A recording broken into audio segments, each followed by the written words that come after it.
Abokina, kai garin nan fa sai a hankali. Wallahi gaba ɗaya garin nan ya tsaya cak. Ga sanyi kuma. Ga sanyi. Ba a fita da wuri. Kai dai bari. Haka dai muke ta haƙuri mu ma. Ga aikin ma da mutum yake zuwa ya ɗan taɓa ba labari. Wallahi sanyi ga sanyi nan ta ko ina an gaya ma. Ba ma a fitowa da wuri. Ka duba fa yanzu 12 fa. Wallahi. Abin sai a hankali. To, Allah Ubangiji ya kawo mana sauki. Salamu alaikum. Wa alaikum salam. Sannunku da huta. Yawa sannu barka dai. An yi lafiya da Allah taimako nake nema. Da Allah da Annabi ku taimaka min da abin da zan sa a baki na yunwa nake ji. Yanzu malam katan garjejen kato da kai maji karfi wanda ko a bakin kura zaka iya zuwa kwata. Ka ji kato. Ka zo kake cewa taimaka ma? Wannan wani irin kashe zuciya ne aka kake so kai wa rayuwarka. Yunwa nake ji.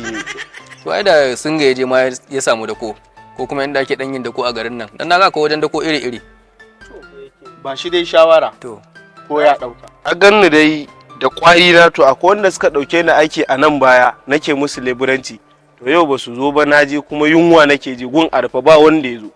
Oke har da kai ake aikin gidan Alhaji Tamimu kenan. Har da ni ake aikin to yau ba su fito ba. Kuma shine ba za ka iya hakuri da babunka ba iya dai ta yau Allah na tuba. To ai ka san leburanci abin in muka fita muka dan yi kwadago to na abinci muke samu yau kuma ba mu ba shi yasa babu. Da Allah ku taimaka ko yaya ne sadaka ba ta yawa ba ta kaɗan. Ni ma fa aikin nan da zan same shi ba ai da na je an yi da ni.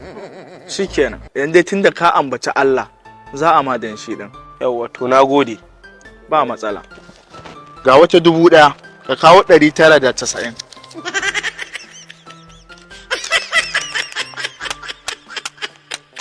Ka a canja ma tunda jabu kake. Ka san wasu in suka tashi suna ba da wacce ba sa so ko jabu ko lokal ko ma a baka old model tun ta zamanin iyaye da kakanni. To kuma yanzu bawan Allah sai in baka abin da bana so? Kaga ni dai yanzu kawo canji ba su.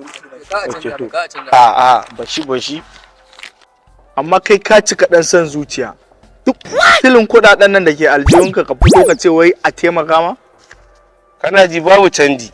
Amma dan Allah kawai ka yi hakuri kamar mun na rike duka. Amma kai ba wanda ya kai ka san zuciya. A'a haka nake kasuwanci na sai an jima. Kaga. A'a wallahi wannan gayan sai na bi sana karɓo kuɗin nan. Ni bana so ka bi ka dibe ka dije kato fa. Ni wakal in ba na mai dukansa kwara ba shege nake zuwa zan kalle ma wannan.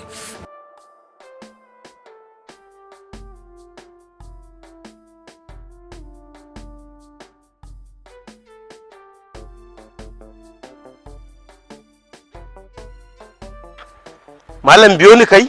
Biyo ka ne ka ban kuɗi. To ba ka riga ka bani sadaka ba? Kaga sadakar da nama ba ta yiwu ba kuɗi na zaka bani. Kawai ne dan san zuciya ne. Duk uban kuɗin da na gani a aljihunka ka ce wai yanzu aka da Allah ban kuɗi na ma. Ka riga ka bani sadaka kuma na karba na yi godiya na tafi. Me za ka biyo ni? Ba fa sadaka na baka ba. Cewa ne ka kawo canji kuma ka tafi da canjin. Amma dai ka san ba kwata ne ba. To na fasa ban kuɗi na. Rigima za ka yi da ni? Rigiman ma sai ne da kai. Ni za ka yi rigima da ni? Kwarai kuwa. To ka ga dakata ina zuwa. Ɗinka ne kake so? Eh. Shikenan, inda kai so kake a mai da hannun kyauta ba. Kwarai. Zaɓi ɗaya. Bindiga?